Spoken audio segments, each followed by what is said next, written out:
So we should draw the policy conclusions from that.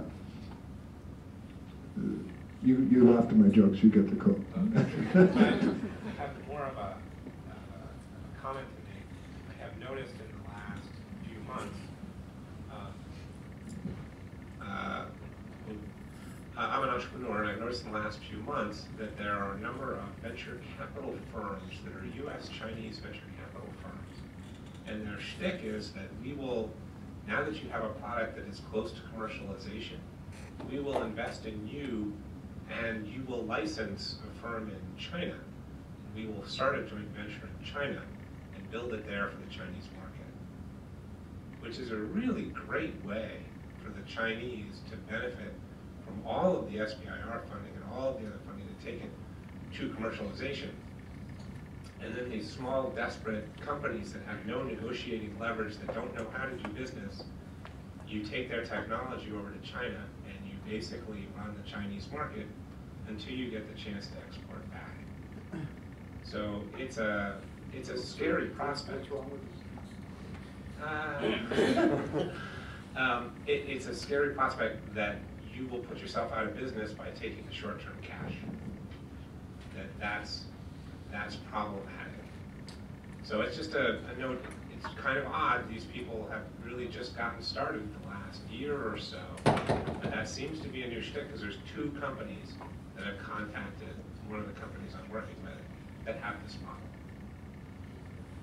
I don't see any U.S. companies going the other way, bringing manufacturing back to the U.S. Well, A123 has brought manufacturing back with the proper incentives, but we touched on that. You raise an interesting point. Let me ask the group, if I may.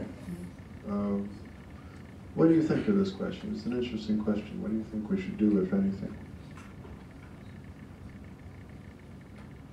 Any thoughts? Incentives? Well, these are companies that are here, that have SBIR, and are being given packages to go abroad. I just kind of think by nature of the way that emerging economies are becoming, a larger part of the world economy as far as consumption, that the problems that American companies are going to be solving in the 21st century are going to be problems that are being made in those emerging economies. So by nature, we're going to have to meet those problems anyway. So if the technology gets developed in an emerging economy and then gets exported back to the U.S., I think that's sort of a natural progression of how things are going to happen anyways. Can I add one more comment to that? Sure. The problem with that is that you can't, if you got your manufacturing capability, you can't develop in the U.S. because nobody will sell you a prototype, one-off piece of metal. The only way to get that cut to the high tolerances that you need for whatever you need to make it for is to get it from China.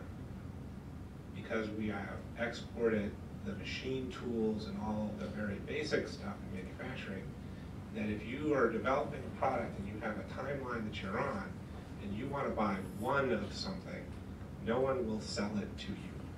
You cannot get the same grades of steel that you used to be able to get here. If you need a 44L versus a 414, you can't get it here. If you need R125s as a refrigerant, you can get it in China. You can't get it here. So you eventually got all of your innovation. Because you can't innovate anymore, you don't have the tools. Well, that's a deeply troubling. You have a comment?